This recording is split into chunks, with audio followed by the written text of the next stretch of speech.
You might think you've got pretty good online security.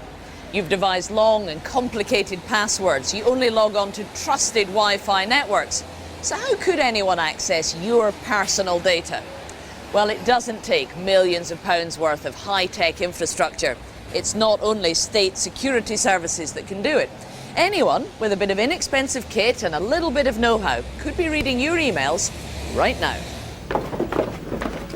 To show how easy it is to hack into just about anyone's emails, we invited a group of students to participate in a short experiment. We promised them a free lunch, and that was enough to tempt them in, and we told them it had something to do with mobile phones. We did not tell them precisely what was about to happen. We've invited you here to ask what your mobile phone says about you, and by the time we're all finished here, I think you're going to be pretty surprised when you find out just how much information your phone is giving away about you all the time without you even knowing it. While they ate some free sandwiches and inevitably started playing with their phones, we started the electronic eavesdropping. They had no idea what we were up to next door. What our volunteers don't know is that hidden behind this bookcase are our tech security experts. Right now, they're using a bogus Wi-Fi network to connect to our volunteers' phones and access all kinds of personal data. Glenn and Daniel are here to show us and our student guinea pigs just how easy it is to hack into their phones and start reading their emails, tracking where their phones have been and see what they're looking at online. So Rachel Powell's, we've got her MAC address. Can we find her?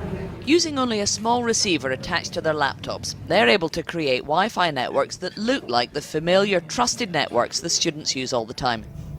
Any of our students might have been wary if they had knowingly logged on to an insecure public network like you might find in a bar or a coffee shop.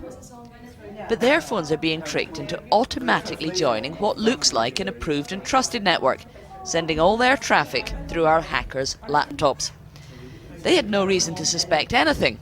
But while they dug into the egg and cress... Her Facebook profile is open. She's show where she lives. Glenn and Daniel could see their Facebook pages, check where they'd been, even read their personal emails.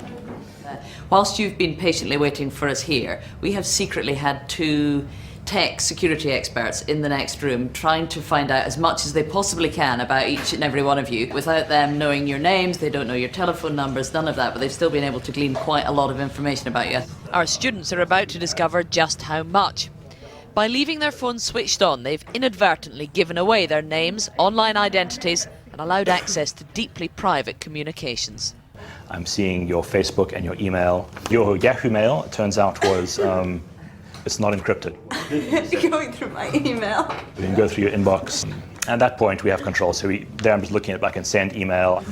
I do know I have quite an open online profile, but to see the emails come up on the screen, that was a bit shocking. All my work emails and personal things, so that was surprising. It's like really scary to know that can happen. And it's not just your email. Our hackers could identify the precise locations where our students' phones had previously logged onto Wi-Fi networks. Someone went to the States and connected to a network with a unique name, such that's the only one that's in the database. So I know that you've been there.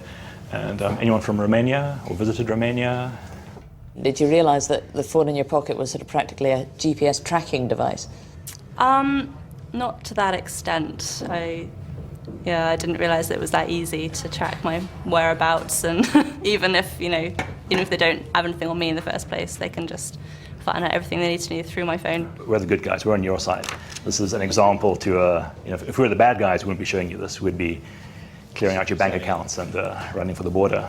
I had no idea, really, just talking, eating sandwiches, so really just surprised and shocked. So at any point, somebody could be hacking into your phone and trying to access all this information about you, and you've realised there's no way you would know that was happening. Yeah, basically, I will now turn off my Wi-Fi while I'm around. Worried now? You should be. So how can you carry on using convenient Wi-Fi hotspots without giving away all your secrets? They've got to be more aware of what they're connecting to. Mobile phones and smartphones today leak out a lot of information. The way we use the internet, we give away a lot of what we're doing. You're the white hat hackers. You're doing this for good purposes. Are there people out there using technology like this without quite such good purposes. Definitely. The criminal market is abusing this kind of technology now. You know, advanced malware, custom viruses, etc. And they're going after people. They want people's email boxes. They want access to their computers, because that way you can then start doing a lot more fraud than you could do with the old-fashioned style attack.